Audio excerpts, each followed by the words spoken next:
Joining me today from the Department of Ag Trade Consumer Protection is my friend Michael in a sharp dressed suit. What's going on, man?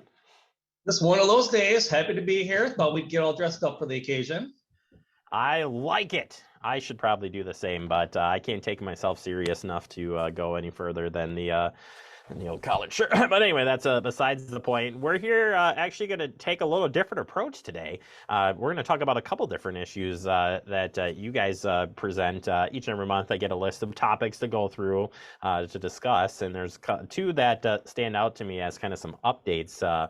One on a fraud piece, if you will, and one on a settlement out of a different item. We'll dive into these first. But first one is called the Geek Squad fraud and Summit Credit Union imposter. So very interesting. Geek Squad helping us out with that technology front from the Best Buy world. But unfortunately, as we talk about this all the time, fraudsters found a way.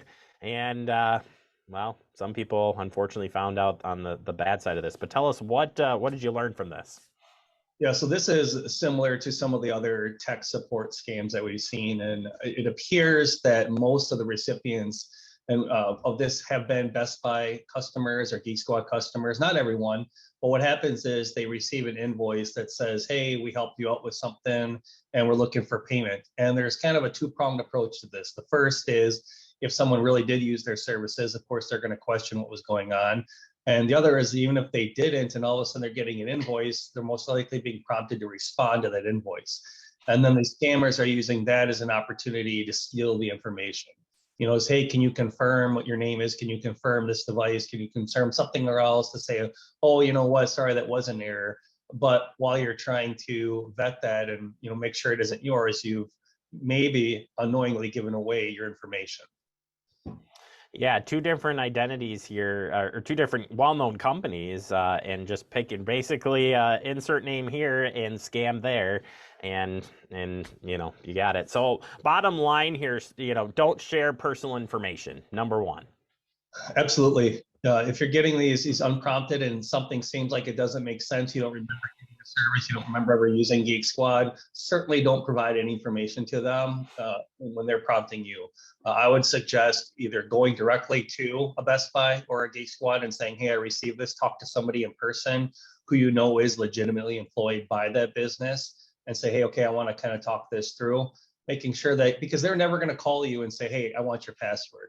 And these things come up. I remember a long time ago, there was a time when we would get on the phone and somebody would ask for that verification phrase or password, and that's all but gone because of situations like this. And so keeping to remember that doesn't happen anymore. There's different ways to get that. And then when you see those things, just take a second.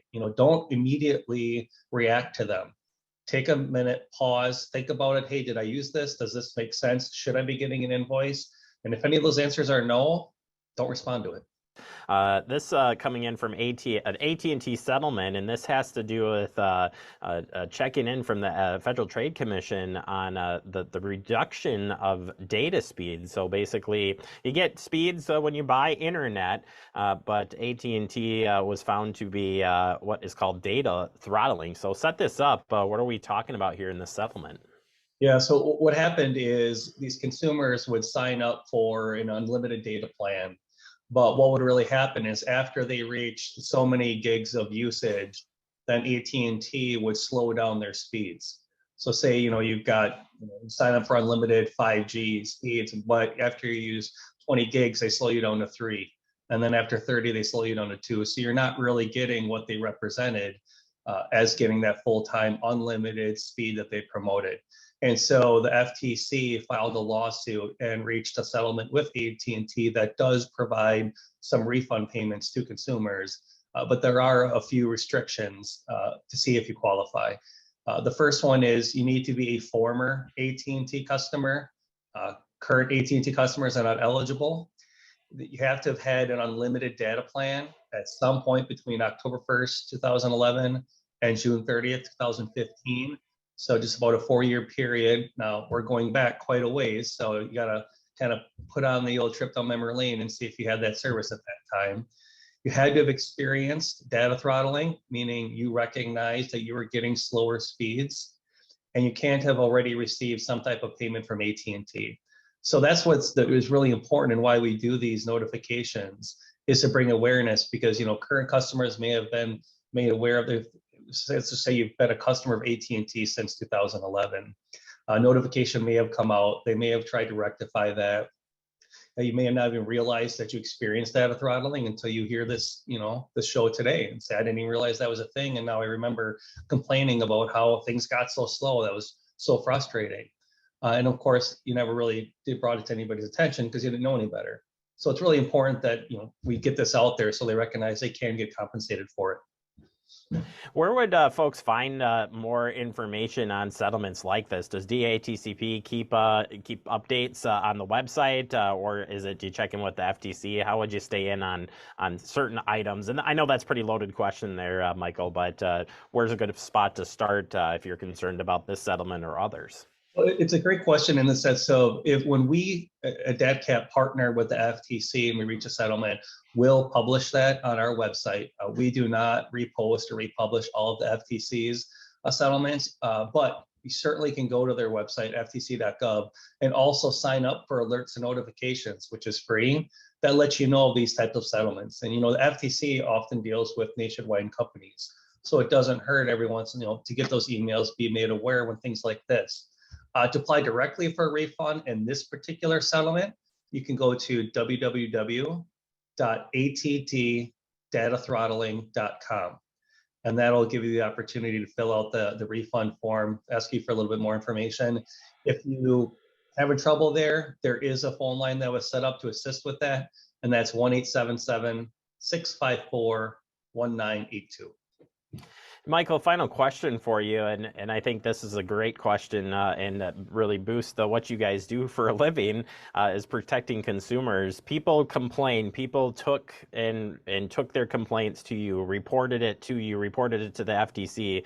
How does DATCP take your reports, no matter what it is? In this case, it was concerned about data and speeds and stuff. But the collection of complaints and stuff, how does it get moved up the chain and get passed into a big partner like the FTC, and does that help? And I know this is loaded, but to ensure that customers, you are listening, and these are the results of turning folks in or reporting.